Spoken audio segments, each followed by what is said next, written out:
Kurukshetra magazine का जून 2023 addition, जिसका हम नेक्स्ट टॉपिक ले रहे हैं। पहले कुछ टॉपिक्स हमने 2 वीडियो में कवर कर लिए थे। अब नेक्स्ट टॉपिक है यहाँ पे जल उपयोग दक्षता बढ़ाना ज़रूरी क्यों है। ज़रूरी इसके बारे में यहाँ पर इन्होंने बताया।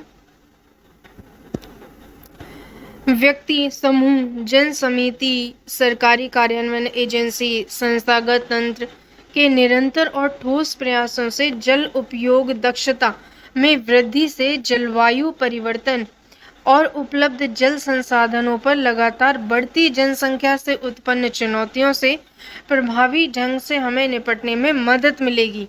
परिणाम स्वरूप इसका है कि अमूल्य जल का इष्टतम और कुशल उपयोग होगा, जिससे देश में उत्पादकता, समृद्धि और जल स्थिरता में बढ़ोतरी होगी। इसलिए जल को यूज करने के लिए एक कैपेबिलिटी, एक दक्षता होनी यहाँ पर ज़रूरी है। जल हमारा यहाँ पारिस्थितिकी तंत्र की जीवन शक्ति है। जल पारिस्थितिकी तंत्र की जीवन शक्ति है। मानव स्वास्थ्य के लिए भी महत्वपूर्ण है। आर्थिक समृद्धि के लिए भी जरूरी है। यही कारण है कि सतत विकास के लिए 2030 एजेंडा के मूल में निहित है। एसडीजी का लक्ष्य 6.4 कहता है जल उपयोग दक्षता और जल की कमी पर केंद्रित है, जिसका उद्देश्य है कि 2030 तक सभी क्षेत्रों में जल के उपयोग की दक्षता में पर्याप्त वृद्धि की जाए। जल की कमी को दूर करने के लिए स्थायी प्रबंध किए जाएं, स्वच्छ जल की आपूर्ति की जाए, जल की कमी से प्रभावित लोगों की संख्या को कम किया जाए। विश्व में लगभग 18% आबादी का वहन भारत में विश्व के ताजे जल संसाधनों का मात्र 4% ही है। इसके अंदर लगातार बढ़ती जनसंख्या के साथ 1.35 अरब से अधिक लोगों की भोजन की आवश्यकता को पूरी करने के लिए सिंचाई जल की मांग लगातार बढ़ रही है। तेजी से हो रहे शहरीकरण और औद्योगिकरण का भी जल मांग स्थिति पर गंभीर असर पड़ रहा है। नतीजतन यह है कि जल की मांग और उपलब्धता के बीच का अंतर उपरोक्त बढ़ता जा रहा है। विश्व में भारत की 18% आबादी भारत में रहती है और विश्व का 4% जल संसाधन भारत के अंदर है। लगातार जनसंख्या बढ़ रही है, शहरीकरण हो रहा है, औद्योगिकरण हो रहा है, जिसकी वजह से जल की मांग लगातार बढ़ती जा रही है। इसको पूरा करने के लिए हमें यहाँ पे इसके प्रबंध की बहुत ज़रूरत है। स्प्रिंकलर इरिगेशन सिस्टम है। ये कैसे किया जाता है, यहाँ पर इस तरीके से स्प्रिंकलर कर देते हैं। यहाँ सब सरफेस ड्रिप इरिगेशन सिस्टम है। ये ड्रिप इरिगेशन करके हम फसल उगाते हैं। जल उपयोग दक्षता से क्या तात्पर्य है हमारा? सामान्य तौर पर दक्षता शब्द का उपयोग किसी निर्धारित इनपुट से प्राप्त होने वाले अपेक्षित आउटपुट को मापने के लिए किया जाता है। जल उपयोग दक्षता का मतलब हुआ कि प्रभावी जल उपयोग और वास्तविक जल निकासी का अनुपात क्या है। भारत में जल का एक बड़ा भाग कृषि कार्यों में उपयोग किया जाता है और एक छोटा भाग पीने के पानी और घरेलू कार्यों के लिए यूज होता है। इसलिए कृषि में उपयुक्त जल की मात्रा में बचत के एक छोटे प्रतिशत को पीने और घरेलू कार्यों के लिए यूज करते हैं। यही कारण है कि सिंचाई सहित जल के इस्तेमाल के लिए हर क्षेत्र में जल उपयोग दक्षता में वृद्धि करना वर्तमान समय में जल क्षेत्र पर जलवायु परिवर्तन से उत्पन्न चुनौतियों के समक्ष जीवन की निरंतरता बनाए रखने के लिए बहुत जरूरी है। कृषि क्षेत्र में जल उपयोग दक्षता कैसे होती है? भारत एक कृषि प्रधान देश है जो गेहूं, चावल, दाल, गन्ना, कपास जैसी कई फसलों के लिए विश्व के शीर्ष उत्पादकों में से एक है। कृषि भारत की लगभग 58% आबादी के लिए आजीविका का भी स्रोत है। सिंचाई में जल के उपयोग के संदर्भ में देखें तो इनपुट और आउटपुट के प्रकार के आधार पर दक्षता कई तरीके से परिभाषित की जा सकती है। जैसे सिंचाई में जल उपयोग दक्षता का मतलब है कि भूमि से संचित जल की मात्रा और भूमि में प्रवाह किए गए कुल जल की मात्रा का अनुपात। यानी जल दक्षता क्या होगी कि भूमि में जल संचित की मात्रा और भूमि में प्रवाह किए गए कुल जल की मात्रा को अनुपात निकालने पर हमें जल की दक्षता मिलती है, जो फसलों के उपयोग के लिए उपलब्ध होती है। जल की कुछ मात्रा उसे ले जाने में, कुछ वितरण करने में और कुछ को खेत में लगाने में नष्ट हो जाती है। भारत में कृषि क्षेत्र में जल संसाधनों की सबसे अधिक खपत होती है और पीएमकेवाई से पीएमकेएसवाई में परिकल्पित भी है कि प्रति बूंद अधिक फसल, इस बारे में बताया भी गया है। प्राप्ति के बारे में इस क्षेत्र में जल उपयोग दक्षता बढ़ाना बहुत ही जरूरी है। जल संसाधनों की बढ़ती कमी के कारण ऐसी सिंचाई प्रणाली और तरीकों को अपनाना आवश्यक भी है जो जल उपयोग दक्षता में वृद्धि लाएं और इस प्रकार बचाए गए जल को उपयोग दक्षता में वृद्धि करके अन्य लाभकारी उपयोग के लिए भी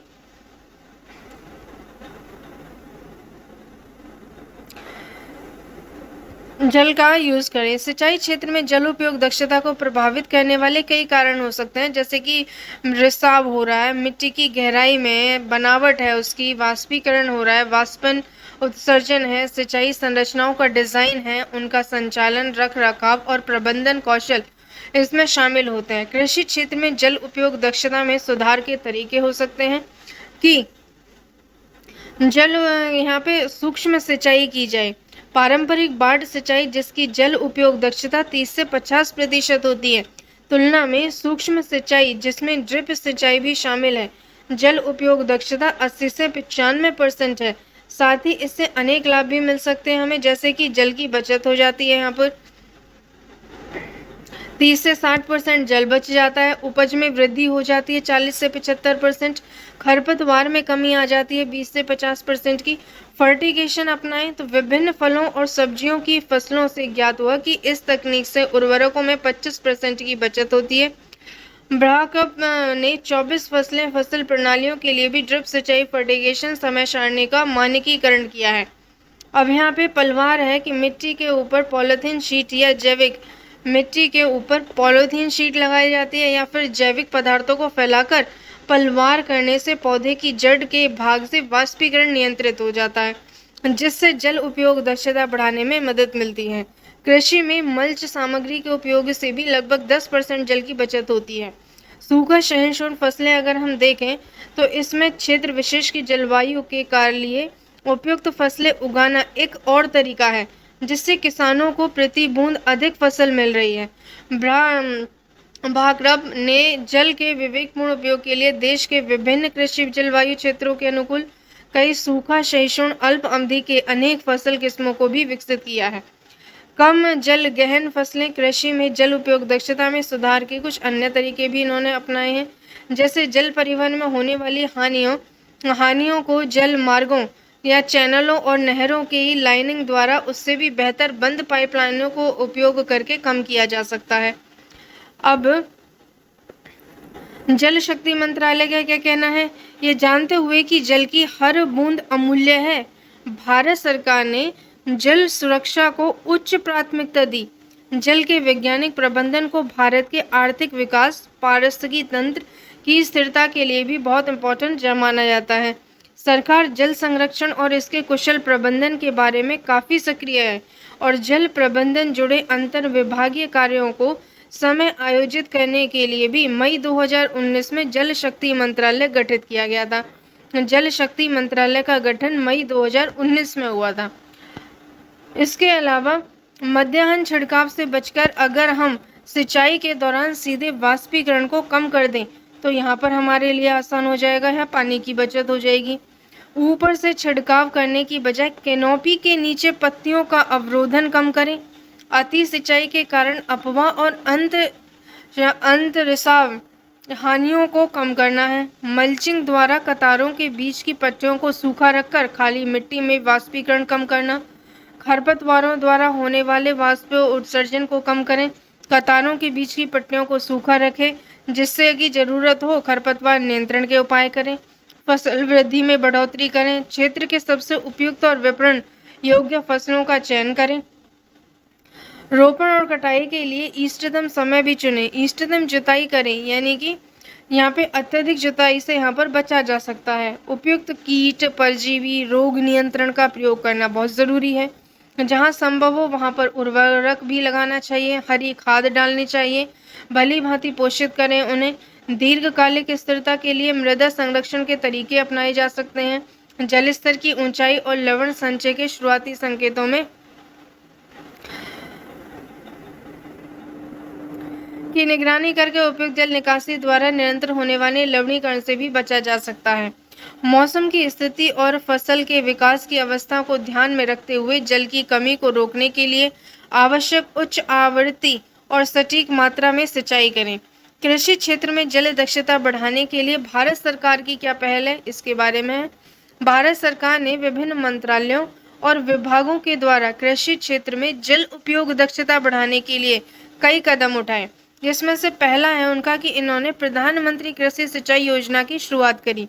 प्रधानमंत्री कृषि सिंचाई योजना 2015 में शुरू की गई थी, जिसमें एक केंद्र प्रायोजित योजना है। इसमें केंद्र और राज्यों को की हिस्सेदारी 75 और 25% है। 25/75/25% है। केंद्र और राज्य की हिस्सेदारी 2015 में प्रधानमंत्री कृषि सिंचाई योजना शुरू की गई थी। उत्तर पूर्वी क्षेत्र के और पहाड़ी राज्यों के मामले में यह हिस्सेदारी क्रम से 90 और 10% है। इसका उद्देश्य अगर देखें तो ये माना जाता है कि फील्ड स्तर पर सिंचाई में निवेश का अभिसरण प्रदान किया जाएगा। सुनिश्चित सिंचाई यानी कि हर खेत को जल के तहत कृषि भूमि को बढ़ाया जाएगा। जल की बर्बादी को कम करने के लिए खेत में जल के उपयोग की दक्षता में सुधार किया जाएगा। शुद्ध सिंचाई और अन्य जल बचत प्रौद्योगिकी यानी कि प्रति बूंद अधिक फसल को अपनाने में वृद्धि की जाएगी।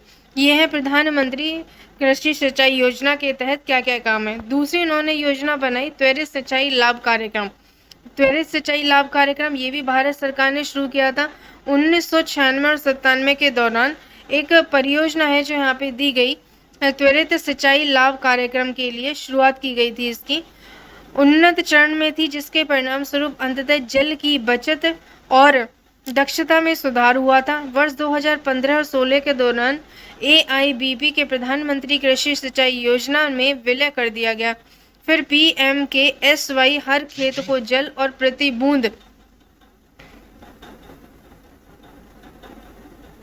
अधिक फसल को लागू किया गया, जिससे सूक्ष्म और परिशुद्ध सिंचाई नेटवर्क के तहत अनिवार्य रूप से 10% कमान क्षेत्र कवर किया जाना था शामिल था। अब इन्होंने कमान क्षेत्र विकास और जल प्रबंधन यहाँ पे ये एक नई कार्यक्रम शुरू किया था। इसका क्या कहना था? विकास भारत सरकार ने 1974 और 75 में शुरू किया। इसका उपयोग की गई सिंचाई क्षमता यहाँ पे के बीच की खाई को पाटने के लिए कमान क्षेत्र विकास और जल प्रबंधन की शुरुआत की गई थी।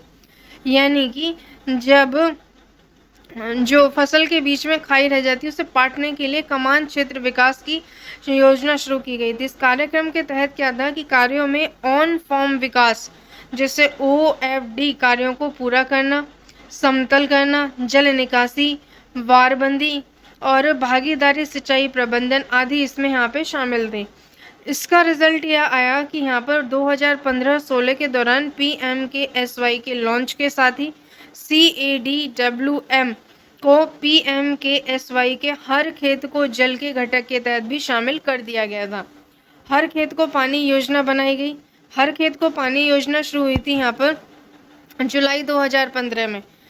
इन PMKSY के मिशन उद्देश्यों में एक जल का कुशल उपयोग है, जिसका मुख्य उद्देश्य होता है कि हर खेत को पानी और प्रति बूंद अधिक फसल। इसमें यहाँ पे 2 नारे दिए गए थे, हर खेत को पानी और प्रति बूंद फसल। इन दोनों इनिशिएटिव्स पर फोकस किया गया।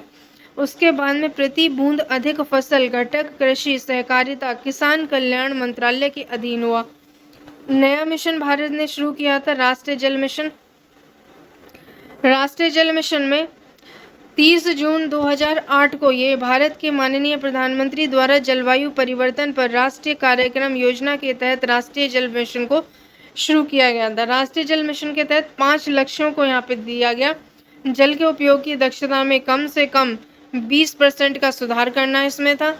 जल मिशन के सबसे महत्वपूर्ण लक्ष्यों में से एक है। इस लक्ष्य को प्राप्त करने के लिए कृषि, उद्योग और घरेलू जल क्षेत्र में जल के उपयोग की दक्षता को बढ़ाने के लिए किया जाना बहुत अनुसंधान महत्वपूर्ण कार्य नीतियों में से एक है। जल के उपयोग की दक्षता 20% के तक के सुधार के लक्ष्य इसमें रखा गया था। अक्टूबर 2022 में राष्ट्रीय जल मिशन के तहत मिशन मोड पर काम करने के लिए जल उपयोग दक्षता ब्यूरो यानी कि BWUE नामक एक विशेष विभाग की भी स्थापना यहाँ पे की गई। जल उपयोग दक्षता ब्यूरो क्या कहता है यहाँ पर? देश में सिंचाई, पेयजल आपूर्ति, बिजली उत्पादन, उद्योग आदि जैसे विभिन्न क्षेत्रों में जल उपयोग दक्षता में सुधार को बढ़ावा देने के लिए यह यहाँ पे सहायक है। आधारभूत अध्ययन है इसका कि इस कार्यनीति के एक भाग के रूप में राष्ट्रीय जल मिशन ने बहुत बड़ी संख्या में सिंचाई परियोजना की जल उपयोग दक्षता को मूल्यांकन करने के उद्देश्य से 4 जल संस्थानों का बेसलाइन अध्ययन उपलब्ध कराए हैं। औद्योगिक क्षेत्र से जल उपयोग दक्षता कैसे की जाएगी, ये भी भारत सरकार ने एक नया पहल शुरू करी थी कि हाल के अध्ययनों में पता चला 2005 और 2030 के बीच औद्योगिक जल की मांग चौगुनी हो गई जाएगी, जिससे देश के पहले से ही अधिक आवंटित जल संसाधनों पर दबाव बनेगा। इसमें क्या कहते हैं ये सही फसल अभियान, ये भी भारत सरकार ने यहाँ पे शुरू किया था सही फसल अभियान। इसमें कहा गया था कि राष्ट्रीय जल मिशन ने कृषि क्षेत्र में जल उपयोग दक्षता बढ़ाने के लिए सही फसल नामक एक अभियान शुरू किया। इसके अंतर्गत जल की कमी वाले क्षेत्रों में किसान को ऐसी फसलें उगाने के लिए प्रेरित किया गया जो जल की अधिक खपत नहीं करती बल्कि जल का बहुत कुशलता से उपयोग करती हैं, आर्थिक रूप से लाभकारी है, स्वास्थ्यवर्धक और पौष्टिक है, क्षेत्र की कृषि जलवायु हाइड्रो विशेषताओं के उपयुक्त तो पर्यावरण के अनुकूल है, उपयुक्त तो फसलें और सूक्ष्म सिंचाई, मिट्टी की नमी संरक्षण आदि पर किसानों में जागरूकता पैदा करना, उन्हें धान, गन्ना आदि जैसी अधिक जल खपत वाली फसलों से हटाकर मक्का, ज्वार आदि जैसी फसलों की खेती की ओर उन्मुख करना, जिन्हें कम जल की आवश्यकता होती है। जल और बिजली जैसे इनपुट का प्रभावी मूल्य निर्धारण करने वाली नीतियां बनाने में नीति निर्माताओं की सहायता की जाती है। वैकल्पिक फसलों के लिए खरीद और बाजार में सुधार लाना इसका एक उद्देश्य था। उनके लिए उपयुक्त भंडारण निर्मित करना आदि अंततः किसानों की आय में वृद्धि लाएंगे। सही फसल के प्रमुख तत्व हैं ये। सही फसल के तहत देश में जल की कमी वाले क्षेत्रों में टैग लाइन के साथ कार्यकुशलता की श्रृंखला आयोजित की गई। नहीं है जल तो नहीं है फसल, कम जल लें तो सही फसल करें, ये यहाँ पे इन्होंने टैगलाइन भी दी थी एक। यहाँ पे इसमें दिखाया गया है कि एश हैंडलिंग, घरेलू क्षेत्र में पानी की उपयोग दक्षता कितनी है, DM कूलिंग टावर और अन्य को लेकर के अभियांत्रिक और ये इंडस्ट्री लेवल पर है कि यहाँ पे कितना किया जाता है, ये दोनों यहाँ देखेंगे हम। मौजूदा जल मुद्दों के कारण कई औद्योगिक क्षेत्र पहले से ही भौतिक प्रतिष्ठा संबंधी विनायक जोखिमों और इनके संयोजन को झेल चुके हैं। इसके अलावा देखें तो जल की कमी के कारण भारत 20 सबसे बड़े ताप विद्युत संयंत्रों को 2013 और 2013 से 2016 के बीच कम से कम एक बार बंद करना पड़ा है, जिससे 1.4 बिलियन अमेरिकी डॉलर का कुल वित्तीय नुकसान भी भारत को यहाँ पर झेलना पड़ा। कुछ कंपनियों का कॉर्पोरेट सामाजिक जिम्मेदारियों के दायरे में इतर जल संसाधन प्रबंधन पर ध्यान देने की आवश्यकता नहीं और इस साझा जोखिम से सहयोगपूर्वक और कुशलता से निपटने के लिए उन्हें समुदाय और सरकार के साथ संगठित होकर काम भी करना पड़ा। औद्योगिक क्षेत्र में जल उपयोग दक्षता में वृद्धि के लिए भारत सरकार की और भी कुछ पहलें हैं, जिनमें यहाँ बताया गया है कि बेंचमार्किंग अध्ययन किया गया है।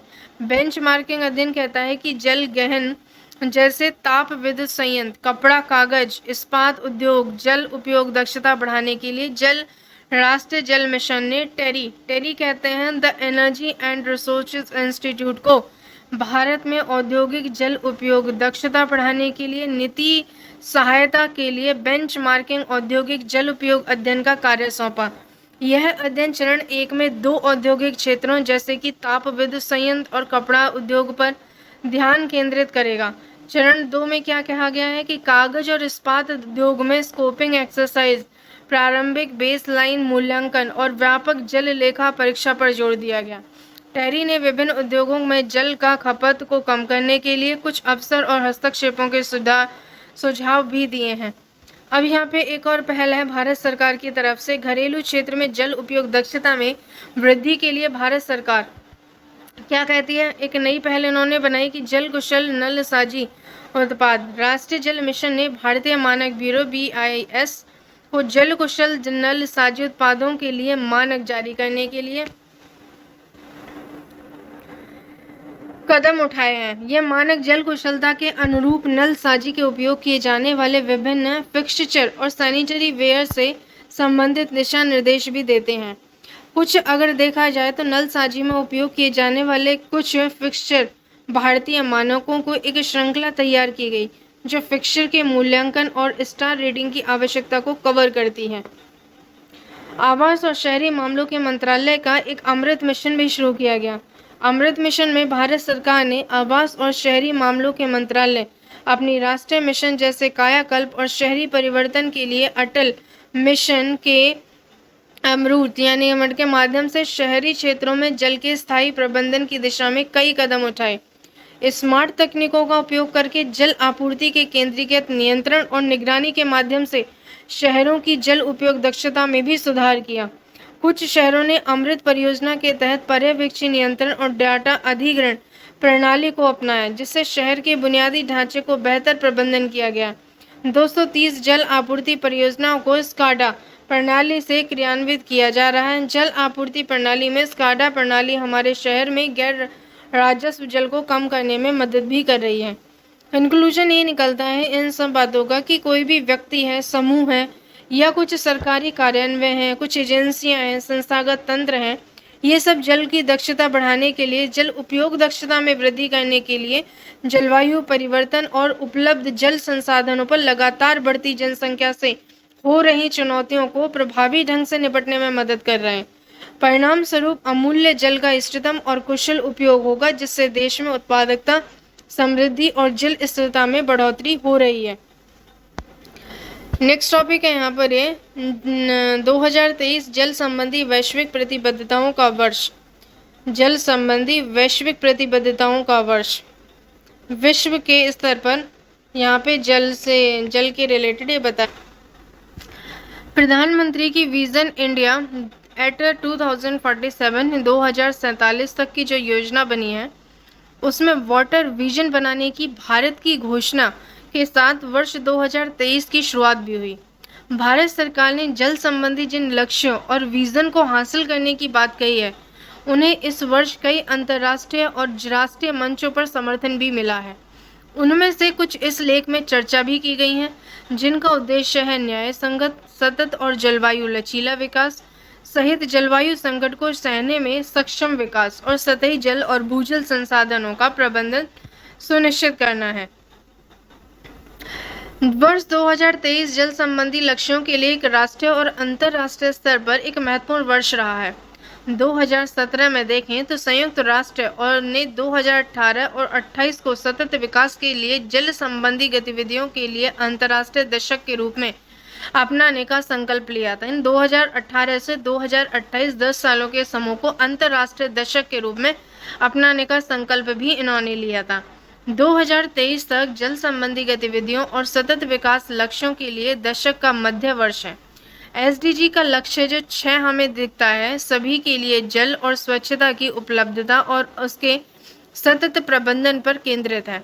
इस संदर्भ में SDG 6 और SDG 13 जो जलवायु परिवर्तन और उसके प्रभाव से निपटने के लिए तुरंत कदम उठाने पर जोर देता है। दोनों का समन्वय बहुत ज़्यादा इम्पोर्टेंट हुआ। 2021 में जारी हुई एक inter governmental panel on climate change यानी कि IPCC की रिपोर्ट, छठी रिपोर्ट यहाँ पर देखी गई थी। उसमें कहा गया है कि जल चक्र यानी कि वाटर साइकिल ग्लोबल वार्मिंग के प्रति अधिक संवेदनशील है। वाटर साइकिल ग्लोबल वार्मिंग के प्रति अधिक संवेदनशील है। तापमान में 1 डिग्री की वृद्धि सूखे, बाढ़ और चक्रवातों में बढ़ोतरी की वजह से बन रही है। तापमान वृद्धि के साथ मौसम की भीषण घटनाओं की बढ़ती आवृत्ति और तीव्रता के कारण स्वच्छ जल की सुलभता, कृषि और ऊर्जा उत्पादन चुनौतीपूर्ण हो जाएगा। यह रिपोर्ट बताती है कि समस्याएं वैश्विक आबादी के लगभग 40% हिस्से में या लगभग 3.5 अरब बिलियन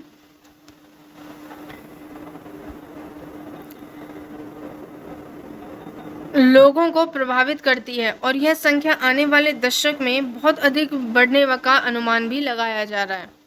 2019 में संयुक्त राष्ट्र आपदा जोखिम न्यूनीकरण कार्यालय के अनुमान के अनुसार पिछले 2 दशकों में जलवायु संबंधी भीषण घटनाओं के कारण भारत को 5.61 लाख करोड़ रुपए का नुकसान हुआ। 2020 में काउंसिल ऑन एनर्जी या एनवायरनमेंट एंड वाटर के अध्ययन के अनुसार 2000 और 2019 के दौरान बढ़ोतरी के साथ भारत ने 1970 और से 2019 के दौरान मौसम की भीषण घटनाओं को बढ़ोतरी देखी है। भारत वर्ष 2021 के हमारे एक अन्य अध्ययन से पता चलता है कि भारत के 75% से अधिक जिले मौसम की भीषण घटनाओं के प्रमुख केंद्र हैं और भारत की 80% से अधिक आबादी उन जिलों में ही रहती है जहां जल संबंधित आपदा जैसे बाढ़, चक्रवात, सूखे का जोखिम बहुत ज़्यादा है। पानी की कमी है, गुणवत्ता में गिरावट है, बुनियादी ढांचे को नुकसान है, जल जनित रोगों को बढ़ोतरी ऐसे लोग प्रभाव हैं जिनके पीछे जलवायु परिवर्तन के कारण होते हैं। ग्रामीण भारत के लिए पानी के मायने क्या हो सकते हैं? ग्रामीण भारत में पानी के लिए कहा गया है कि 2011 की जनगणना के आंकड़ों पर आधारित पता चलता है उस विश्लेषण से कि भारत में 53% जिले ग्रामीण हैं। 53% जिले भारत के ग्रामीण हैं, जिनमें जिलों में से 37% से ज़्यादा जिले जल संबंधी विभिन्न आपदाओं के प्रभावों से प्रति संवेदनशील हैं, जिनमें भारत की 1/3 आबादी रहती है। सूखा, बाढ़ और चक्रवात के प्रभावों के घटाने के लिए ग्रामीण क्षेत्रों में तत्काल जल सुरक्षा सुनिश्चित करने की भी आवश्यकता है। भारत सरकार और जलवायु परिवर्तन के लिए अपनी अनुकूल क्षमताओं को बढ़ाने के लिए जल क्षेत्र में योजना और नीतियों को लागू कर रही है। भारत में दुनिया की लगभग 18% आबादी रहती है, लेकिन यहाँ मीठे जल की उपलब्धता कुल वैश्विक संसाधनों का सिर्फ 4% है। भारत में जल की जरूरत वाले 2 प्रमुख क्षेत्र कृषि और वॉश यानी कि जल स्वच्छता और आरोग्यता है, लेकिन वॉश के लिए पानी की मांग 80%, कृषि 80% में पानी की खपत का एक बहुत छोटा हिस्सा है। यह जन स्वास्थ्य के नज़रिए से काफ़ी इम्पोर्टेंट भी है और इस बात को ध्यान में रखते हुए कि भविष्य में जलवायु की भीषण घटनाएं हो सकती हैं जो ज़्यादा गंभीर हो जाएंगी।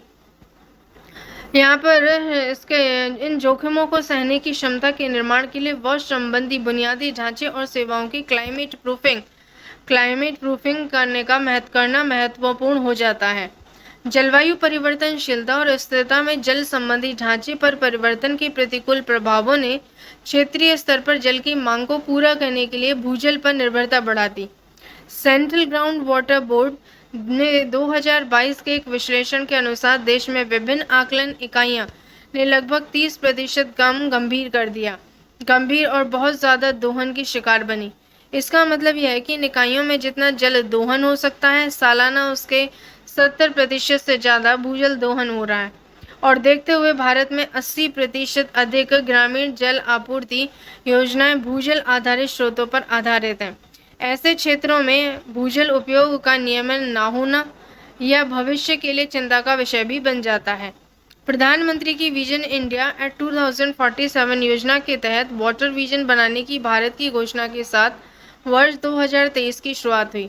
भारत सरकार जल संबंधी जिन लक्ष्यों और विजन को हासिल करना चाह रहा है, उन्हें इस वर्ष कई अंतर्राष्ट्रीय और राष्ट्रीय मंचों पर समर्थन भी दिया गया है। उनमें से कुछ इस लेख में चर्चा भी की गई है, जिनका उद्देश्य न्याय संगत, सतत और जलवायु संकट को सहने और सक्षम विकास और सतही भूजल संसाधनों का प्रबंधन सुनिश्चित करता है। प्रमुख अंतर्राष्ट्रीय प्रतिबद्धता और उनके परिणाम। G20 में क्या कहा गया जल को लेकर के? 1999 में गठित हुआ G20 समूह। भारत इस साल पहली बार अध्यक्षता कर रहा है G20 की। पर्यावरण और जलवायु स्थिरता कार्य समूह के एक भाग के रूप में अलग से एक वैश्विक जल चर्चा आयोजित की गई। सतत विकास लक्ष्य 6 के अनुरूप 2030 तक जल संसाधनों का सतत प्रबंधन करने के लिए जल से जुड़ी गतिविधियों को प्राथमिकता देने के लिए फोकस किया गया। मार्च 2023 में आयोजित हुई G20 की दूसरी बैठक के दौरान जल शक्ति मंत्रालय ने भारत के 2 प्रमुख मिशन, जल जीवन मिशन और स्वच्छ भारत मिशन को रेखांकित करते हुए जल सुरक्षा सुनिश्चित करने के लिए जलवायु संवेदनशील विकास के महत्व पर जोर दिया। जल संसाधनों के सतत प्रबंधन पर इन संवादों के अपेक्षित परिणाम निम्नलिखित हुए।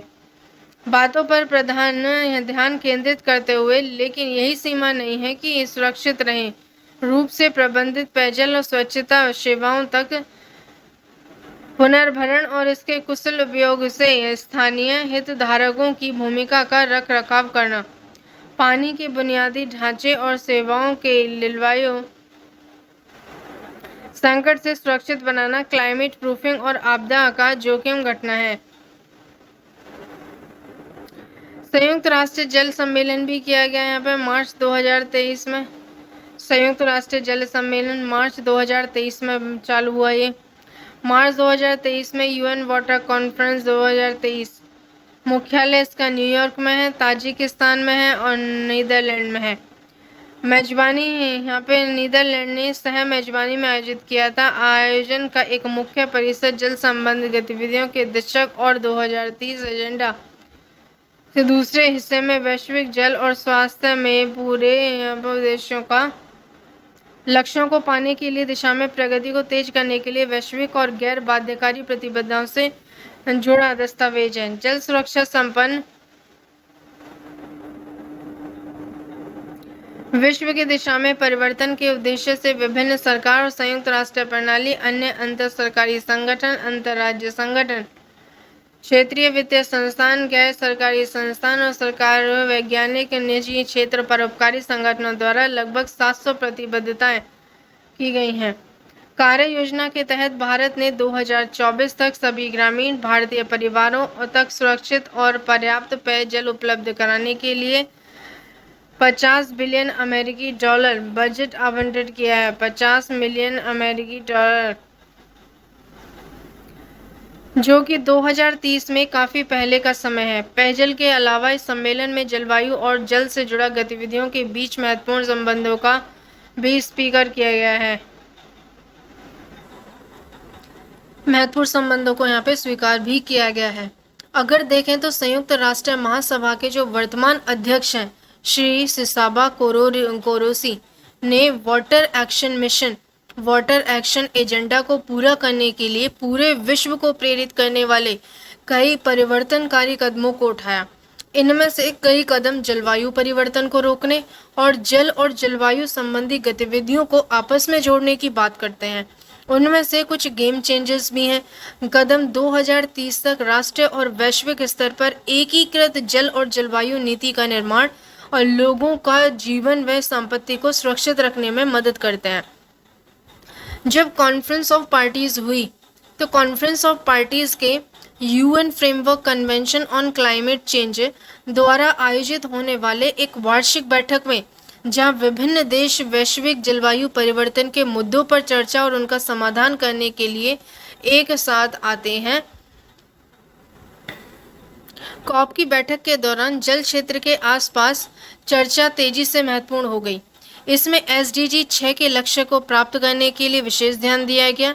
जलवायु परिवर्तन अनुकूलन और शमन महत्वाकांक्षाओं और गतिविधियों को बढ़ाने के लिए एकजुट होने के लिए 2019 में COP 25 में वाटर एक्शन ट्रैक शुरू किया गया था। COP 26 एक सफलता के रूप में आया। यह सम्मेलन वाटर पवेलियन की स्थापना का गवाह भी बना, जिसने विभिन्न हितधारकों के लिए जलवायु परिवर्तन की स्थिति में जल प्रबंधन पर ज्ञात किया अनुभवों को साझा करने का मंच उपलब्ध कराया। अंत में 2022 में पहली बार कॉप के एजेंडे में पानी और स्वच्छता को भी शामिल किया गया। कॉप समिति ने पानी और जलवायु के बीच संबंध के महत्व पर जोर दिया। COP 27 में भारत ने जल प्रबंधन चुनौतियों का सामना करने के लिए बॉटम अप अप्रोच की आवश्यकता पर जोर दिया। यहीं पर इन्होंने बताया और इन्होंने क्या बनाया था, यहाँ पे भारत सरकार की कुछ प्रासंगिक योजनाएं और नीति भी यहाँ पर बनाई गई, जैसे वैश्विक मंचों पर सतत और जलवायु अनुकूलन, जल प्रबंधन के आसपास प्रतिबद्धताएं, जल चर्चा करने के लिए सक्रिय रहा। इन प्रतिबद्धताओं के पीछे विश्वास का राष्ट्रीय स्तर और संचालित विभिन्न नीतियों का समर्थन प्राप्त हुआ, जैसे भारत सरकार जल संसाधनों के सतत प्रबंधन को प्राप्त करने और जलवायु परिवर्तन की स्थिति में अपने जल संसाधनों को सुरक्षित बनाने के लिए लागू कर रही है। इस हिस्से में हम इनमें से कुछ नीतियों पर चर्चा भी कर रहे हैं, जैसे जल जीवन मिशन की शुरुआत की गई। जल जीवन मिशन की शुरुआत की गई यहाँ पे 2019 में। जल जीवन मिशन को 2024 तक भारत ने में सभी ग्रामीण परिवारों के परिसर के भीतर एक चालू नल कनेक्शन लगाने के उद्देश्य से शुरू किया था। जल जीवन मिशन की शुरुआत 2019 में हुई और 2024 तक इसका एक ही उद्देश्य था कि ग्रामीण परिवारों में नल कनेक्शन लगाना। यह मिशन SDG 6.1 के साथ साथ SDG 6 को भी पूरा करता है, जो 2030 तक सभी के लिए सुरक्षित और किफ़ायती पेयजल तक समान पहुंच सुनिश्चित करने के लिए केंद्रित था। JJM डैशबोर्ड के अनुसार मई 2023 तक 87 मिलियन से अधिक ग्रामीण परिवार उनके परिसर के भीतर नल कनेक्शन दिए जा चुके हैं, जो देश का कुल ग्रामीण परिवारों को 61% है। जब 2019 में इस मिशन को शुरू किया गया था तब यह आंकड़ा 70% था।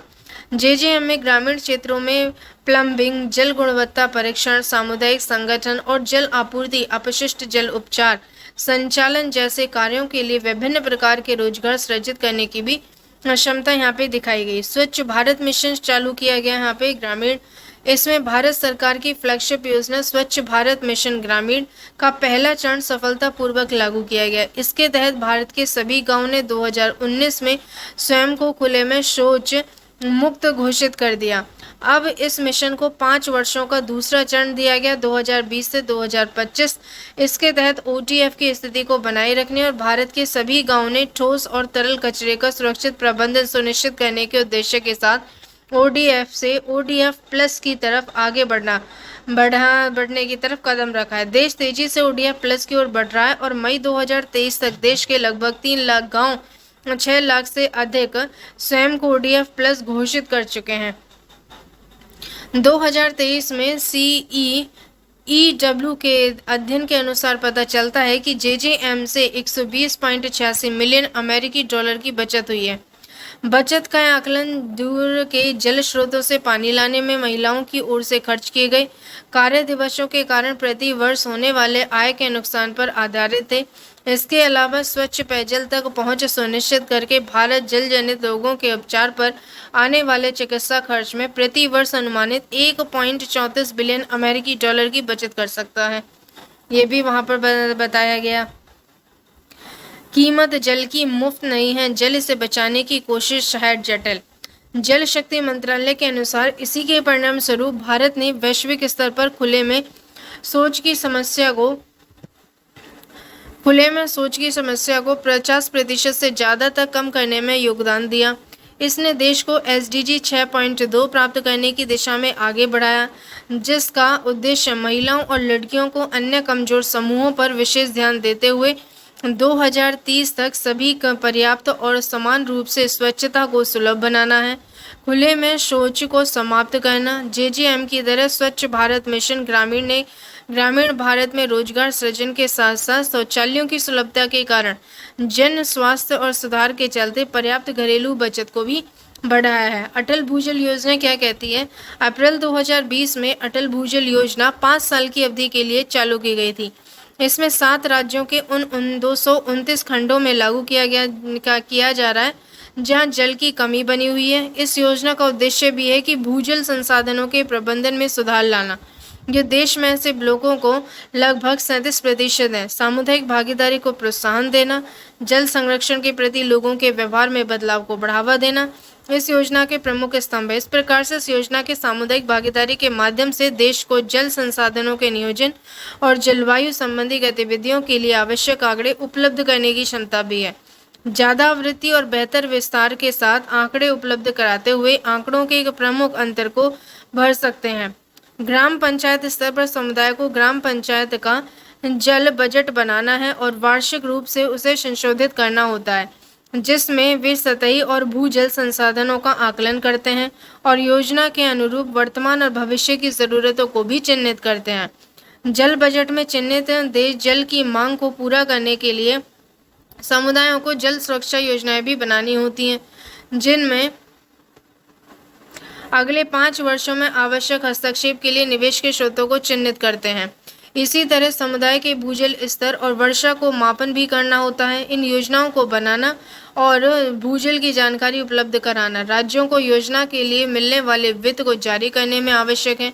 मार्च 2023 तक प्रकाशित CEEW की रिपोर्ट के अनुसार इन योजनाओं ने 8000 से अधिक गांव पंचायतों के लिए जल सुरक्षा योजना को बनाने का काम शुरू किया था और गांव के में भूजल की निगरानी के मजबूत करने के लिए 3500 से ज़्यादा पाइजोमीटर, 1900 से ज़्यादा डिजिटल वाटर लेवल रिकॉर्डर और 2500 से ज़्यादा जल प्रवाह मीटर भी लगाए गए थे।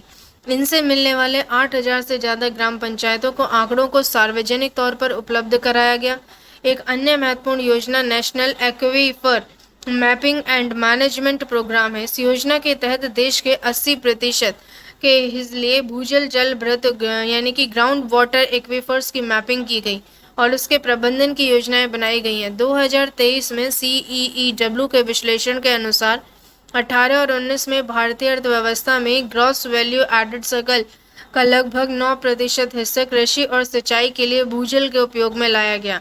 अंतर्राष्ट्रीय प्रतिबद्धताओं में आंकड़ा पर नए सिरे से ध्यान देने के साथ ऐसी अन्य योजनाएं शुरू करने का मंच तैयार हो चुका है।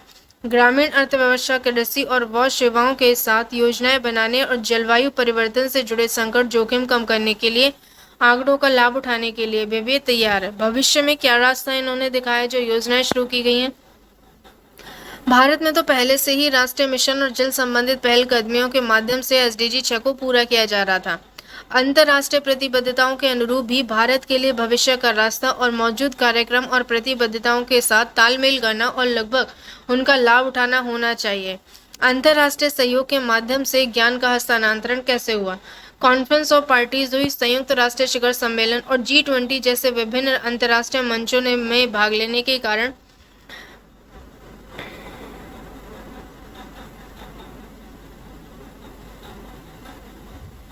भारत के प्रतिनिधि और विशेषज्ञ ज्ञान को एकत्रित करने और उसके जलवायु परिवर्तन से निपटने के लिए एक सामूहिक रणनीतिक बनाने में महत्वपूर्ण भूमिका निभाई। भारत जलवायु परिवर्तन में भी निपटने और जल क्षेत्र में जोखिम को सहने की क्षमता लाने के लिए मौजूदा नीतियों और रणनीतियों को मजबूत बनाने में इन मंचों में मिले सामूहिक ज्ञान और अनुभव को लाभ ले सकता है। अगर देखें तो पारंपरिक ज्ञान का लाभ लेकर क्या आंकड़े तैयार किए गए। इसमें आंकड़े जुटाने और उनके जल प्रबंधन में सामुदायिक भागीदारी होने पर ज़्यादा सूक्ष्मता से जमीनी आंकड़े जुटाना संभव हुआ, जैसा कि विभिन्न अंतर्राष्ट्रीय प्रतिबद्धताओं और लक्ष्यों में जोड़ दिया गया। समुदाय आधारित निगरानी और आंकड़ों को जुटाने के लिए कार्यक्रम जैसा अटल भूजल योजना के तहत शुरू किया गया था। सामुदायिक जुड़ाव और निर्णय लेने में समुदाय की भागीदारी को अवसर देते हुए प्राकृतिक संसाधनों के टिकाऊ और न्याय संगत प्रबंधन को सक्षम बनाएंगे। इसके अलावा इस तरह के सहभागिता आधारित अनुसंधान प्रभावी प्रारंभिक चेतावनी प्रणाली को लाने में मदद कर जो प्रभावी जोखिमों कम करने में महत्वपूर्ण भूमिका निभा रहे हैं। सुरक्षित रूप से प्रबंधित पेयजल सेवाओं पर आंकड़ों की बेहतर रिपोर्टिंग, ये भी एक यहाँ पे शुरू किया गया। इसमें कहा गया कि भारत 2022 एक विश्लेषण इस बात को रेखांकित करता है कि भारत में सुरक्षित रूप से प्रबंधित पेयजल सेवाओं की प्रगति पर विभिन्न एजेंसियों द्वारा दर्ज किए गए आंकड़ों को मजबूत करने की आवश्यकता है, ताकि इसमें सभी घटकों यानी सुलभता, विश्वसनीयता और सुरक्षा, पीने पानी योग्य पानी की गुणवत्ता को शामिल किया जा सके। यह इन आंकड़ों को जुटाने के लिए जिम्मेदार विभिन्न एजेंसियों के बीच साझेदारी को बढ़ाने और उनके दृष्टिकोण व आंकड़ों को जुटाने के तरीकों को भी उपलब्ध यहाँ पे कराता है। अनुभव से मिले सबक है। यहाँ पर भारत वॉच शुरू किया गया था। क्षेत्र की अपनी मौजूद नीतियाँ और कार्यक्रमों के अनुभव से सीख सकता है कि सुनिश्चित कर सकता है कि जलवायु प्रेरित चरम मौसमी घटनाओं को सहने की शक्ति यानी लचीलेपन में सुधार करने में सक्षम हो। 2021 में CEEW ने एक क्लाइमेट क्लेरेबिलिटी इंडेक्स शुरू किया था, जिसे उन क्षेत्रों को चिन्हित करने में उपयोग किया गया जहां पर ग्रामीण आबादी के सामने जलवायु की चरम घटनाओं को चपेट में आने की जोखिम बहुत ज़्यादा था। अब यहाँ पे नेक्स्ट टॉपिक गिवन है, जल संसाधन प्रबंधन में बैंकों की भूमिका क्या रही है। क्या जल को बचाने के लिए बैंक भी सहयोग देते हैं। जल संरक्षण के लिए बैंक ऋण मिलने से सूखा पड़ने पर फसल उगाने और भूजल स्तर पर सुधारने की मदद मिलती है।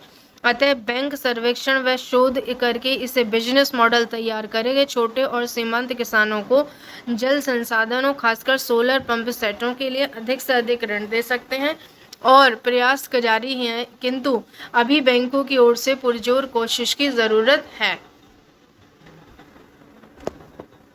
इसके बारे में यहाँ पर इन्होंने बताया है कि 21वीं सदी के भारत के सामने जब चुनौतियाँ खड़ी हुई तो उनमें एक बड़ी और गंभीर चुनौती है कि प्राकृतिक संसाधनों की कमी, विशेषकर जल आपदा। इसके प्रबंधन की अहमियत इस बात को सिद्ध करती है कि पूरे विश्व की भूमि और जल संसाधनों का क्रमशः 2.4% और 4.0 हिस्सा भारत में है, जबकि हमारे कृषि क्षेत्र को दुनिया की 17.5% जनसंख्या का भरण पोषण करने का होता है। नीति आयोग के आंकड़ों के अनुसार देखें तो आज हमारे देश में 6 करोड़ लोग गंभीर जल संकट से जूझ रहे हैं। देश की 3/4 जनसंख्या के पास पीने का पानी उपलब्ध नहीं है। आने वाले समय में दिल्ली, बेंगलोर जैसे 21 महानगरों में जल आपूर्ति खत्म हो जाने की संभावना है। कुल उपलब्ध जल 70% दूषित होने के मद्देनजर 2022 के आंकड़ों के अनुसार दुनिया के 180 देशों की रैंकिंग में जल गुणवत्ता सूचकांक की दृष्टि से भारत 139वें नंबर पर आता है। नीचे देखें तो हर साल दुनिया की औसतन 4000 बिलियन क्यूबिक मीटर बरसात होती है। औसतन 4000 बिलियन क्यूबिक मीटर बरसात हो रही है, जबकि जल विज्ञान और स्थल आकृति संबंधी अन्य भौतिक कारणों से देखें तो केवल 1123 बिलियन क्यूबिक मीटर, जो कि 28% है। इसमें से सतही जल 690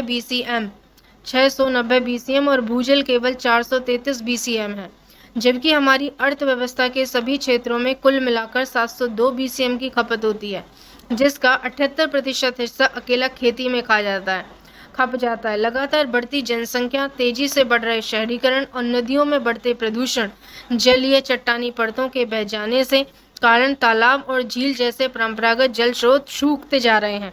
सीमित जल संसाधन तेज गति से बढ़ रहे हैं। भूमंडलीय तापन, ग्लोबल वार्मिंग ज़्यादा हो रही है।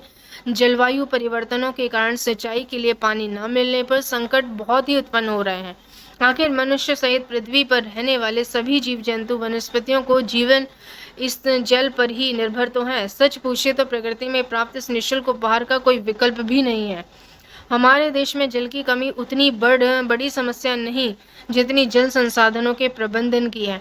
असमान वर्षा के कारण साल भर देश में कुछ हिस्सों को बाढ़ के प्रकोप झेलना पड़ता है, तो कुछ भाग में सूखे की मार से ये ग्रस्त होते हैं।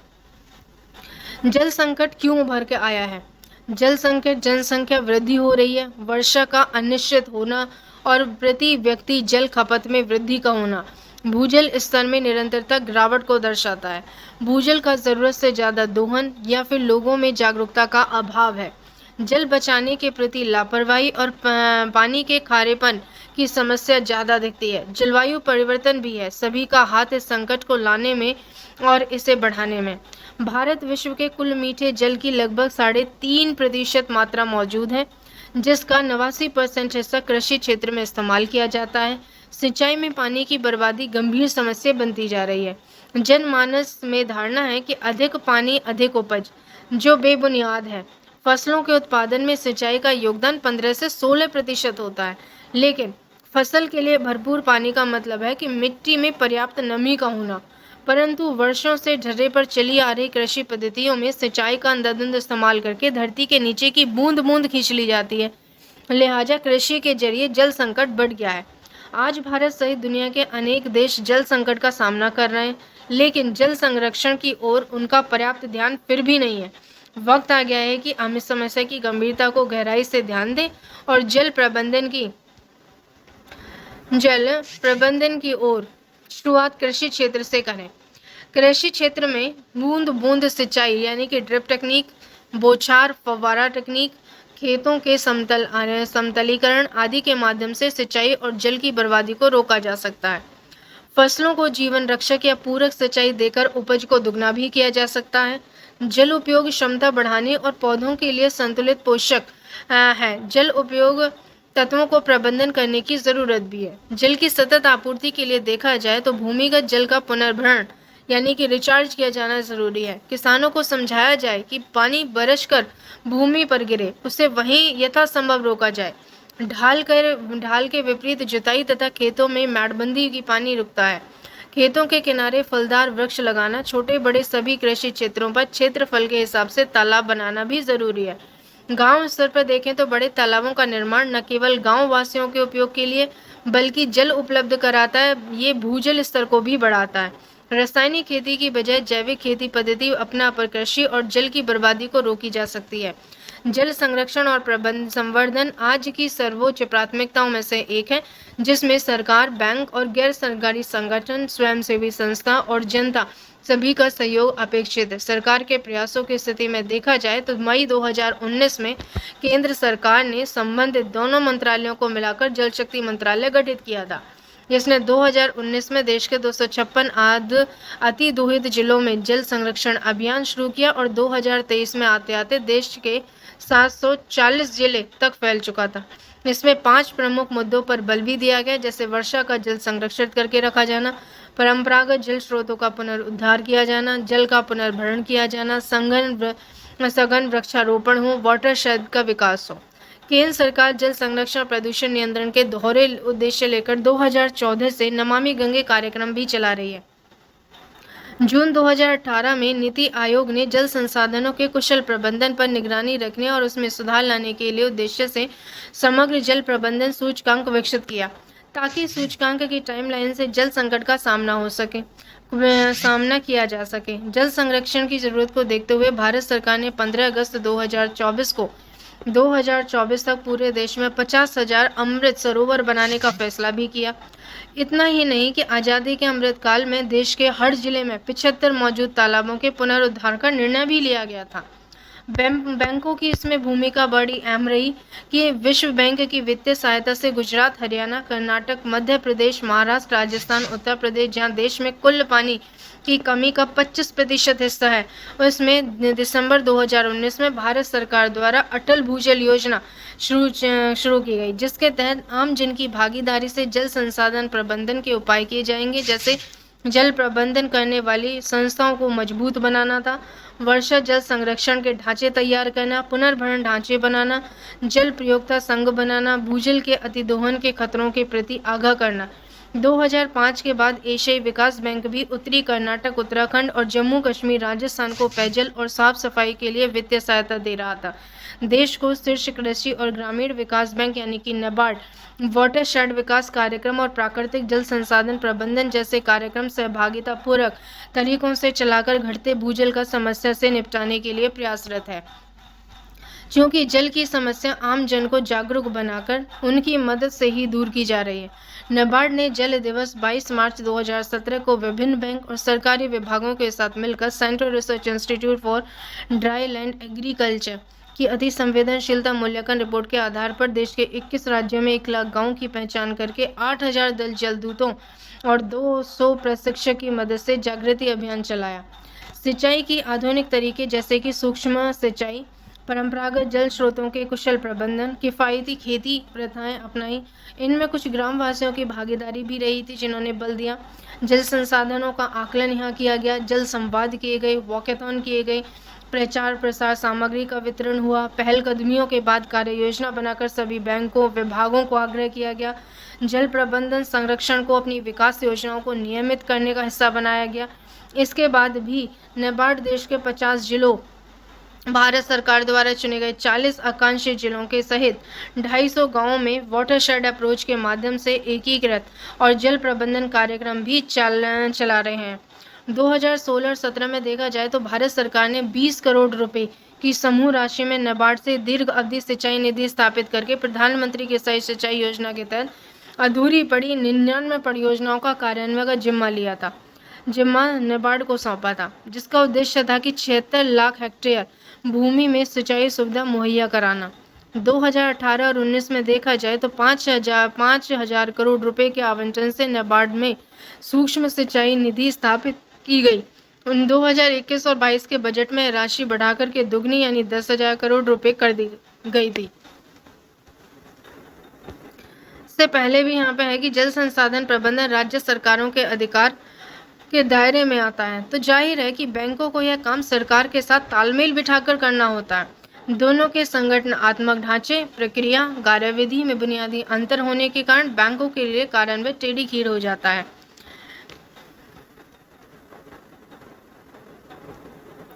1950 के दशक में भारत भी प्रति व्यक्ति जल की उपलब्धता को 3,000 से 4,000 घन मीटर थी। आज घटते घटते 1,000 घन मीटर रह गई है। यदि हालात ऐसे ही रहे तो अगले 20 से 25 वर्षों में रोजमर्रा प्रयोग के कामों के लिए भी छोड़ दिए जाएंगे। पानी की कमी यहाँ पर हो जाएगी।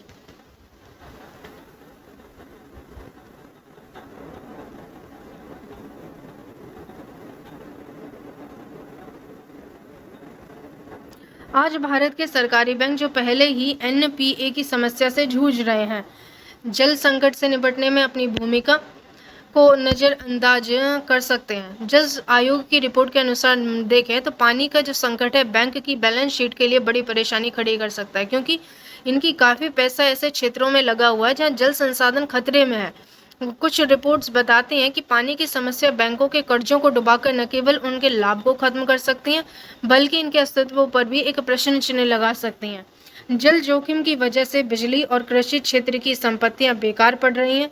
बैंक ऑफ बड़ौदा किसानों को कुओं की दीवार बनाने, उनकी गहरी खुदाई करने के लिए ऑयल इंजन पंप सेट या इलेक्ट्रिक मीटर को खरीद, ट्यूबवेल की चौड़ा करना, गहरा करने के लिए पंप हाउस का निर्माण करने के लिए, नदी तालाब से सिंचाई के लिए पानी निकालने के लिए संयंत्रों की स्थापना, सिंचाई के लिए जमीन को समतल बनाना, बांध बांधना, स्प्रिंकलर, ड्रिप सिंचाई और पवन चक्की के निर्माण आदि के लिए ऋण दे रहा है। तो क्षेत्रीय ग्रामीण बैंक, कर्नाटक ग्रामीण विकास बैंक घर की छतों पर बगीचे बनाने हेतु अपने ग्राहकों को कर्ज दे रहा है। तो उज्जीवन लघु विकास बैंक दक्षिण भारत में अपनी स्थापना की शुरुआत से चंगलपेट तमिलनाडु और चन्नापट्टनम इलाकों में water tanker, water treatment plant की खरीद भी यहाँ पे खरीद हेतु कर्ज दिया जा रहा है। जो कुछ पूर्व रिजर्व बैंक ने प्राथमिकता क्षेत्रों को ऋण प्रवाह बढ़ाने संबंधी सम्मेलन में बैंकों द्वारा जल संरक्षण अधिक से अधिक ऋण देने का महत्व रेखांकित करते हुए कहा, जल संरक्षण के लिए बैंक ऋण मिलने से सूखा पड़ने पर फसलें उगाने और भूजल स्तर सुधारने में मदद मिलती है। ज़्यादा देखें तो बैंक सर्वेक्षण में शोध करके ऐसे बिजनेस मॉडल तैयार करें कि छोटे और सीमांत किसानों को जल संसाधन, खासकर सोलर पंप सेटों के अधिक से अधिक ऋण दे सकें। प्रयास अभी ये जारी हैं। जल जोखिम जिसके कारण उत्पादन, उत्पादकता, आपूर्ति चैन सभी दुष्प्रभावित हो रहे हैं। नतीजतन यह है कि परिसंपत्तियों का भी नष्ट हो जाना है। यहाँ पर प्राकृतिक आधारित समाधानों में ग्रीन वाटर इंफ्रास्ट्रक्चर विकसित किया गया है, करने में काफ़ी संभावनाएं यहाँ दिख रही हैं। मृदा और जल संरक्षण जल के पुनर्भरण, ग्रामीण और आर्थिक सामाजिक विकास के लिए सुस्पष्ट करता है। वाटरशेड बनाना, यहाँ भी बैंकों के लिए अपना व्यवसाय बढ़ाने की विराट संभावनाएं हैं।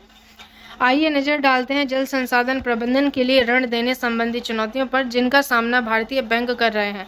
भारत के बैंक बड़े कॉरपोरेट्स को मंजूरी की जाने वाली केवल दीर्घकालिक परियोजनाओं के मामले में ड्यू डिलिजेंस अपना रहे हैं, वह भी उतनी ही भर जितनी कानूनी बाध्यता के हिसाब से ज़रूरी है। केवल 33% परियोजनाओं के लिए 7% परियोजनाओं के जल जोखिम का विश्लेषण जहाँ ज़्यादा है उन्हें बेहद ज़रूरी लगे करते हैं वो। बेशक कुछ बैंक जल जोखिम के बारे में कुछ प्रबंध तंत्र के साथ बैठकें करते हैं, प्रशिक्षण कार्यक्रम भी करते हैं।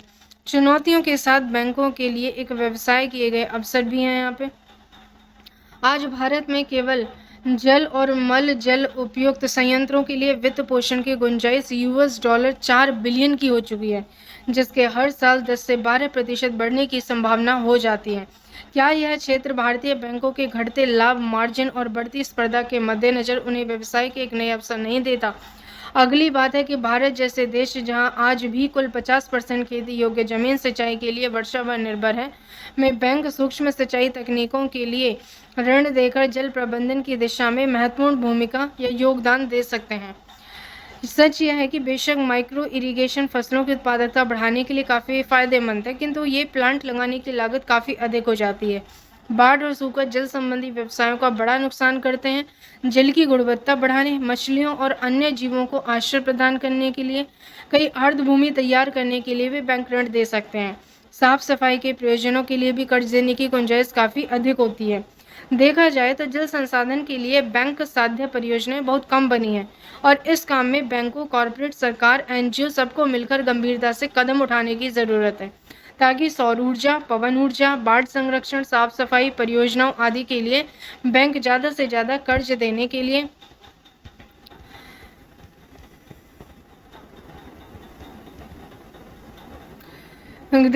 प्रेरित हो सकें। अब उन पर उपायों पर चर्चा करते हुए जिन्हें बैंकों द्वारा मौजूद जोखिम का सामना करते हुए अपना व्यापार बढ़ाने हेतु अपेक्षित है। सभी बैंक अपने व्यवसाय विकास रणनीतियां बनाते समय जल संसाधन प्रबंधन के लिए ऋण देने का लक्ष्य तय करते हैं। हमारे बैंक जल संसाधनों के लिए दिए जाने वाले ऋण से जुड़े जोखिमों की पहचान, मापन और निराकरण के लिए अपनी क्षमता का विकास करते हैं। ऐसी कंपनियां, हस्तियों और तकनीकों के लिए ज़्यादा ऋण दिए जाएं तो जल जोखिमों को कम करने की दिशा में प्रत्यक्ष या अप्रत्यक्ष रूप से कार्यरत है। और देखा जाए तो पहलकदमी जैसे वाटर म्यूचुअल फंड है, जल जोखिम ऋण समायोजन आदि पर भी विचार किया जा रहा है। अंतर्राष्ट्रीय स्तर पर स्थापित मानक है, दिशा निर्देश अपनाते हुए जल जोखिम से निपटने की कोशिशें भी जारी हैं। ऋण मंजूर करने से पहले आवेदकों से जल संबंधी आंकड़े जैसे मौजूदा भूजल, सतही जल स्तर, दोहन योग्य संसाधन, इनकी कमी दूर करने के लिए किए गए हैं। साथ ही भूजल की निकासी, उपभोग, बेकार पानी के निस्तारण आदि से संबंधित आंकड़े भी अवश्य लिए जाएं। परियोजना स्थल पर जाकर उनका मुआयना भी किया जाना वांछित है। बैंक सरकार के साथ मिलकर मजबूत जल प्रबंधन नीतियां बनाने के लिए काम आगे आए। अन्य बैंकों के साथ मिलकर जल संसाधनों के ऋण लेने की एक मानदंड भी तय की गई है। रिजर्व बैंक की देखें तो यकीनन बेहद अहम है कि सभी हितधारकों का समन्वय, ऋण आवेदक कंपनी के जल जोखिम का प्रकटीकरण अनिवार्य बना दिया जाए, ड्यू डिलिजेंस के मानदंड स्थापित किए जाएं। संक्षेप में देखें तो जब तक हम सभी पानी के महत्व को नहीं समझेंगे तब तक इसमें सुधार होना असंभव है। सरकार, बैंक, अन्य हितधारक, उपभोक्ता सभी को आपसी तालमेल और गहन प्रयास के कारण बैंकों को भी न केवल अर्थव्यवस्था अथवा पर्यावरण के भी प्रहरी के रूप में अपनी भूमिका निभानी होगी। यदि वक्त रहते जल संरक्षण पर ध्यान नहीं दिया गया तो अगला विश्व युद्ध जल के लिए ही हो सकता है। हम सब इसके लिए ही जिम्मेदार होंगे। नेक्स्ट टॉपिक है वो हमारा, इसमें अपशिष्ट जल प्रबंधन के प्रयास।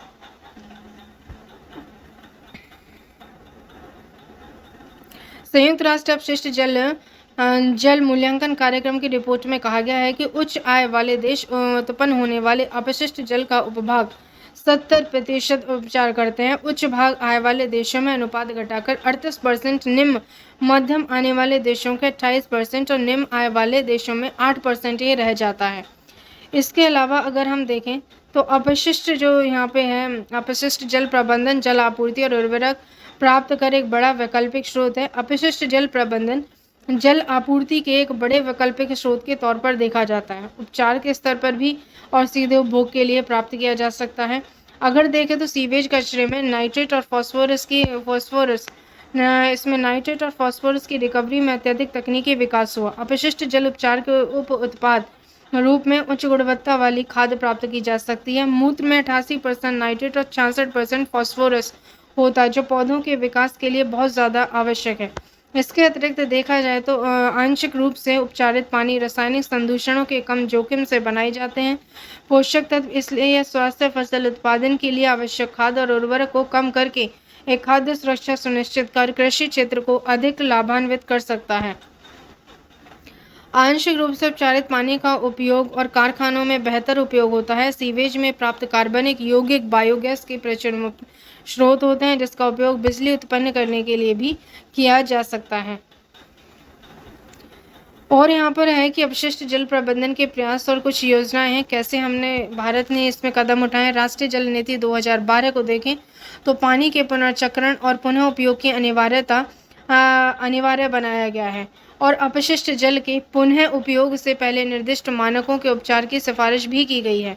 नीति में उद्योग, कृषि और विभिन्न क्षेत्रों में उपचारित जल के पुनः उपयोग को प्रोत्साहित करने के लिए उचित रूप से नियोजित टैरिफ प्रणाली का जिक्र है। इसमें उल्लेख भी किया गया है कि टैरिफ प्रणाली का जिक्र रसोई और स्नानघरों में अपशिष्ट जल का पुनः उपयोग प्राथमिक उपचार के बाद शौचालयों के लिए प्रोत्साहित किया जाना चाहिए। भारत सरकार द्वारा स्वच्छ मिशन 2.0 के अंतर्गत ठोस अपशिष्ट, कीचड़ और अपशिष्ट जल पर ध्यान देता है। केंद्रित जल नियंत्रित किया जाता है। खुले में शौच से मुक्त स्थिति प्राप्त करने पर निरंतर ध्यान देने के बाद आवास और शहरी मंत्रालयों के मामलों में ODF प्लस जल प्लस स्थिति प्राप्त करने के लिए विस्तृत मानदंड भी तैयार किए जा रहे हैं। कायाकल्प और शहरी परिवर्तन मिशन अमरूट के लिए अटल मिशन के तहत आवास और शहरी मामलों के मंत्रालय द्वारा सीवेज और सेप्टेज प्रबंध परियोजनाएं शुरू की गई हैं। नमामि गंगे कार्यक्रम के अंतर्गत देखा जाए तो अर्ध गंगा पहल में सिंचाई और औद्योगिक उद्देश्यों के लिए उपचारित अपशिष्ट जल का नदीकरण और पुनः उपयोग के लिए मुख्य घटक है। भारत सरकार ने विद्युत शुल्क नीति 2016 के माध्यम से भी थर्मल पावर संयंत्रों में गैर पीने योग्य उद्देश्यों के लिए 50 किलोमीटर के दायरे से स्थित सीवेज उपचार संयंत्र में औपचारिक सीवेज के पानी का उपयोग अनिवार्य किया है। आज देखें तो हैदराबाद 100% सीवेज सुविधा वाले भारत का पहला शहर बन गया है, जहां 3,866 करोड़ रुपए की राशि से 31 नए सीवेज ट्रीटमेंट प्लांट बनाए जा रहे हैं। सूरत, चेन्नई आदि में पहले से ही कुछ शहरी स्थानीय निकायों ने औद्योगिक गैर पीने योग्य उद्देश्यों के लिए उपचारित अपशिष्ट जल का पुनः उपयोग करने के लिए कदम उठाए हैं। कुछ राज्य जैसे कि गुजरात, हरियाणा, कर्नाटक, मध्य प्रदेश, पंजाब, राजस्थान, झारखंड आदि ने उपचारित अपशिष्ट जल के पुनः उपयोग के लिए नीतियां अपनाई जा रही हैं। बिहार, उत्तराखंड, कर्नाटक जैसे राज्यों ने कृषि उद्देश्यों के लिए सीवेज उपचार संयंत्र से पानी का पुनः उपयोग शुरू भी कर दिया है। आर्टिफिशियल इंटेलिजेंस से देखा जाए तो अपशिष्ट जल प्रबंधन कैसे किया जाता है, इसके बारे में है यहाँ पे भारतीय प्रौद्योगिकी संस्थान मंडी के शोधकर्ताओं ने अपशिष्ट जल प्रबंधन विधियों का चयन करने के लिए आर्टिफिशियल इंटेलिजेंस संबंधित ऑपरेशन रिसर्च उपकरणों का इस्तेमाल किया जो विशिष्ट सामाजिक आर्थिक जरूरतों को पूरा करते हैं। शोध के अनुसार यहाँ पे पता चलता है कि अपशिष्ट जल के प्रबंधन के लिए सुजलाम 2.0 अभियान आरंभ हुआ। इस कार्यक्रम का उद्देश्य था कि ग्रामीण क्षेत्र में घरों से निकले गंदे पानी को रिसाइकल करके उन्हें पुनः उपयोग करना, जिससे गांव में जल जनित बीमारियों को फैलने से रोका जा सके। पंचायती राज संस्थाओं, पानी समितियों और सहायता समूह को सुजलाम के दूसरे चरण में भागीदार बनाया भी गया। स्वच्छ भारत मिशन शहरी 2.0 के अंतर्गत अपशिष्ट जल प्रबंधन का एक घटक शामिल है ताकि यह सुनिश्चित किया जा सके कि कोई भी अनुपचारित अपशिष्ट जल पर्यावरण में न छोड़ा जाए। 1 लाख से कम आबादी वाले सभी शहरों में उपयोग किए गए पानी की सुरक्षित रूप से समेत परिवहन और उपचारित किया जाता है। साथ ही अपशिष्ट जल का अधिकतम पुनः उपयोग किया जाता है। उपचारित उपयोग के लिए पानी को शौचालय, फ्लश हेतु, कृषि, बागवानी, औद्योगिक कार्य, नगर पालिका और जल निकाय कायाकल्प को उपयोग की सिफारिश भी की गई है। देखा जाए तो इसमें अपशिष्ट जल प्रबंधन अंतर्राष्ट्रीय सहयोग है। अप्रैल 2022 में भारत सरकार ने विकेंद्रीकृत घरेलू अपशिष्ट जल प्रबंधन के क्षेत्र में भारत और जापान के बीच में एक सहयोग ज्ञापन का हस्ताक्षर किए थे, यानी कि मंजूरी दी गई थी। इस सहयोग से विकेंद्रीकृत घरेलू अपशिष्ट जल प्रबंधन जोहो कासो प्रौद्योगिकी का उपयोग करके शोधित अपशिष्ट जल का पुनर्उपयोग किया जा सकेगा। अपशिष्ट जल के प्रबंधन के लिए जोहो कासी प्रणाली जल जीवन मिशन के अंतर्गत आने वाली बस्तियों से निकले अपशिष्ट पानी के प्रबंधन के साथ साथ मिशन के तहत ताजे पानी के स्रोतों का निरंतर से ही काफ़ी प्रभावी है। जापान के साथ सहयोग का यह कदम शहरी स्थानीय निकायों को अपशिष्ट जल के शोधन को जटिल समस्या से निपटने के लिए बेहतर योजना बनाने में मदद करता है। डेनमार्क की राजधानी कोपेनहेगन में विश्व जल कांग्रेस और प्रदर्शनी 2022 में भारत और डेनमार्क ने संयुक्त रूप से भारत में अपशिष्ट जल के माध्यम से श्वेत पत्र जारी किए। श्वेत पत्र का लक्ष्य है कि भारत ने अपशिष्ट जल प्रबंधन की वर्तमान स्थिति और भविष्य में इसके लिए सुविधाएं कायम करने की संभावना ये दर्शाता है।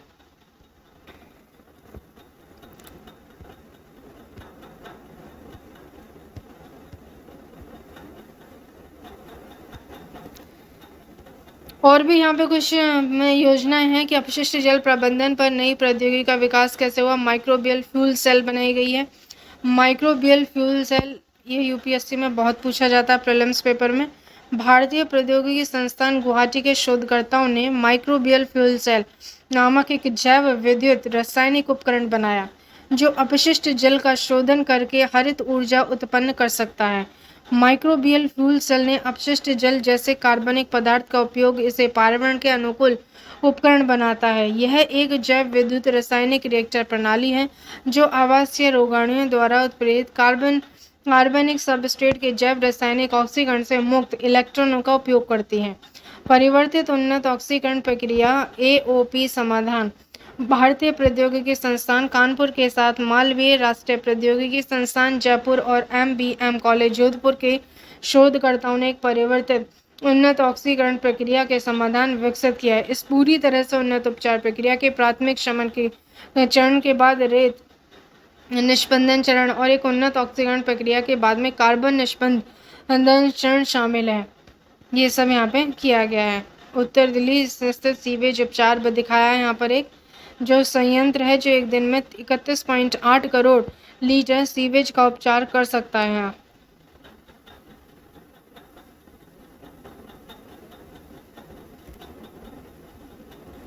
ये भी यहाँ पे एक सीवेज प्लांट है। Zero discharge water management system कपड़ा अपशिष्टों के जहरीले और अत्यधिक कैंसरकारी औद्योगिक रंग का उपचार करता है। यहाँ पे zero discharge water management system है। Zero discharge water management system को लक्षित करने वाले अत्यधिक विकसित इस उन्नत ऑक्सीकरण प्रक्रिया के लिए घरेलू उपयोग और औद्योगिक उपयोग के लिए 10 किलो लीटर प्रतिदिन की दर से औद्योगिक ड्राई अपशिष्ट जल के पुनर्उपयोग के लिए किया जा रहा है। कपड़ा अपशिष्टों के जहरीले और अत्यधिक कैंसरकारी औद्योगिक रंगों का उपचार इस एओपी तकनीक का उपयोग करके अपशिष्ट जल से घुलनशील कार्बनिक पदार्थों को डिग्रेड और खनिज युक्त करने के लिए किया जाता है। प्रायोगिक आधार पर देखें तो स्थापित होने के बाद यह औद्योगिक अपशिष्ट जल का उपचार भी करता है। इस औद्योगिक की परिणाम स्वरूप राजस्थान के पानी की कमी वाले क्षेत्रों में अपशिष्ट जल प्रबंधन के लिए पारंपरिक प्रक्रियाओं विशेष रूप से कीचड़ निपटान की उच्च लागत के कारण से होने वाली उपचार लागत के 50% की भरपाई हुई। इसके अलावा और देखें तो वर्तमान औद्योगिक आवश्यकता को पूरा करने के लिए इस संयंत्र को 100 लीटर पानी की क्षमता तक बढ़ाने के लिए स्वचालित संयंत्र स्थापित सहित काम चल रहा है। कपड़ा उद्योग के अपशिष्ट जल के उपचार के लिए 2 चरणीय प्रक्रिया यहाँ पे शुरू की जा चुकी है। ये सिंथेटिक रंगों की एक विस्तृत श्रृंखला कपड़ा उद्योग द्वारा जारी मानव और पर्यावरणीय स्वास्थ्य के खतरे में डालता है। पानी सिंथेटिक रंगों को थोड़ा मात्रा भी आसानी से दिखाई दे जाती है और मानव स्वास्थ्य के लिए विषाक्त है। कपड़ा उद्योग को देखें हम तो यहाँ पर कुछ जहरीले यौगिक होते हैं, इनमें मैलापन है, उच्च रंग है, कार्बनिक अकार्बनिक यौगिक सहित जटिल रचनाओं के साथ अपशिष्ट जल का उत्पादन भी किया जाता है। भारतीय प्रौद्योगिकी संस्थान जोधपुर के शोधकर्ताओं ने कपड़ा उद्योग से निकलने वाले अपशिष्ट जल को प्राकृतिक जल निकायों से छोड़ने से पहले उपचार के 2 चरणों वाली प्रक्रिया विकसित की है। इस उपचार में पहले चरण में नमूने का एक इलेक्ट्रोकेमिकल प्रसंस्करण शामिल है, जिससे चरण में कार्बन नैनो फाइबर का उपयोग किया जा रहा है। इस तकनीक ने प्रदूषकों के यहाँ पे कोई द्वितीयक उत्पन्न नहीं किया। इस तकनीक से उपचारित पानी को विभिन्न देशों में उपयोग किया जाता है। अपशिष्ट जल प्रबंधन के लिए जल प्रबंधन और नीति केंद्र की एक्वा मैप की स्थापना, ये इसके बारे में कि यहाँ पे एक एक्वा मैप भी बनाया गया है। अपने अपशिष्ट जल प्रबंधन के लिए नई प्रणालियों की सफलता, जैसे इसमें बायो रेमिडिएशन और फाइटो रेमिडिएशन जल उपचार समाधान, ये भी यूपीएससी प्रीलिम्स के लिए इंपॉर्टेंट टॉपिक्स हैं, कई बार एग्जाम में पूछे भी गए हैं। बायो रेमिडिएशन और फाइटो रेमिडिएशन ये जल उपचार समाधान है जो एक केंद्रीकृत और विकेंद्रीकृत अपशिष्ट जल उपचार संयंत्रों को पूरक करते हैं। प्रदूषकों और खतरनाक अपशिष्ट को तोड़ने के लिए बायो रेमिडिएशन कामक होता है। बायो रेमिडिएशन और बैक्टीरिया जैसे रोगाणुओं का उपयोग किया जाता है। एक सफल बायो रेमिडिएशन प्रक्रिया के सही जगह पर सही प्रकार से रोगाणुओं की आवश्यकता होती है। हाल ही में शोध से ये भी पता चलता है कि प्लास्टिक और फार्मास्यूटिकल केमिकल्स को खत्म करने का सुरक्षित और सस्ता तरीका साबित हो सकता है बायो रेमिडिएशन। फाइटोरेमिडिएशन एक प्राकृतिक हाइड्रोपोनिक्स तंत्र के माध्यम से पानी की गुणवत्ता को बहाल करने के लिए पौधों पर निर्भर करता है और पूरे देश में झीलों के तालाबों की सफाई में काफ़ी प्रभावी साबित हुआ है। हौज-खौस झील और नेकनामपुर झील जैसी कई झीलों में फ्लोटिंग ट्रीटमेंट वेटलैंड्स नामक एक नया प्रयोग किया गया। इससे जल निकायों को संरक्षित करने के लिए एक लागत प्रभावी समाधान साबित हुआ है। यहाँ पर फाइटोरेट संयंत्र क्या कहता है यहाँ पे? फाइटोरेट प्रणाली अपशिष्ट जल शोधन की एक प्राकृतिक विधि है जिसके पारंपरिक शोधन संयंत्रों की तुलना में कई फायदे हो सकते हैं। जैसे विभिन्न क्षमताओं वाले विकेंद्रीकरण संयंत्रों के लिए इस प्रौद्योगिकी की सिफारिश भी की जा रही है। संयंत्र नाली के पानी से पोषित होता है नाली के पानी से पोषित हो रहा है। इसकी क्षमता 75 किलोलीटर प्रतिदिन की है। 0.8 क्यूबिक मीटर इसमें प्रतिदिन प्रति वर्ग मीटर की दर से हाइड्रोलिक वाटर लिया जाता है। 2 ग्राम BOD बायोकेमिकल ऑक्सीजन डिमांड 5 प्रति वर्ग मीटर प्रति घंटा की दर से जैविक लैंडिंग के लिए डिज़ाइन किया गया। इस संयंत्र का एकत्र किए गए शोधित पानी के मानदंड प्रवाह के मानकों के अनुरूप हैं। गुरुग्राम जिले के धोरका गांव में 2019 में फाइटोरेट संयंत्र बनाया गया था। देखें तो सामुदायिक निश्चालन पिट भी यहाँ पे बनाई गई हैं। महेंद्रगढ़ जिले के नारनौल तहसील में के डोंगली गांव में 224 घरों में 1680 लोग रहते हैं, जहां गांव में RO सिस्टम पर आधारित पेयजल जल की आपूर्ति की सुविधा से लैस है। जल निकासी की व्यवस्था भी वहां पे दी गई है। इन बिगड़ती परिस्थितियों को निपटने के लिए स्थानीय स्वयं सहायता समूह के सदस्यों ने सामुदायिक निश्चालन पट का निर्माण भी किया है। अब यहाँ पे ये सब इसके बारे में दिया है। इस तरह गाँव में और भी कई चीज़ें अपशिष्ट स्थिरीकरण तालाब प्रणाली भी यहाँ पे बनाई गई है। हरियाणा में अपशिष्ट जल प्रबंधन के लिए कुछ नई प्रणालियों को अपनाकर ODF प्लस गतिविधियों का विस्तार दिया गया। हरियाणा के करनाल जिले में गांव के निचले इलाकों में घरों और हैंडपंप से जैसे जल संग्रहण स्थानों से निकला अपशिष्ट जल बहते हुए गाँव के रास्तों पर फैलकर जमा हो जाता था। इस रुके हुए पानी से पैदा होने वाली दुर्गंध और मच्छर बिल्कुल ही अस्वास्थ्यकर थे और वहाँ निवासियों के लिए परेशानी का सबब भी बने थे। इस समस्या के समाधान के लिए लगभग 30 लाख रुपए की लागत से अपशिष्ट स्थिरीकरण तालाब प्रणाली को अपनाया गया। इस प्रणाली ने न सिर्फ अपशिष्ट जल के निपटान की समस्या को हल किया, बल्कि गांव पंचायत को राजस्व का एक स्रोत हासिल करने में भी मदद की। अपशिष्ट स्थलीकरण तालाब पिछले पानी के मानव निर्मित जलाशयों की एक श्रृंखला है। प्रक्रियाओं के माध्यम से गंदे पानी में मौजूद कार्बनिक पदार्थ और अवशोषण की सुविधा प्रदान करता है। यह अपशिष्ट प्रबंधन है हरियाणा के करनाल में। और यहाँ पर बताया है एक और अपशिष्ट जल प्रबंधन की तकनीक और धनराशि दोनों की आवश्यकता यहाँ पर होती है, उसके बारे में बताया है। बस इतने ही टॉपिक्स हैं यहाँ पे। कुरुक्षेत्र हिंदी जून 2023 एडिशन कंप्लीट हो गया आज।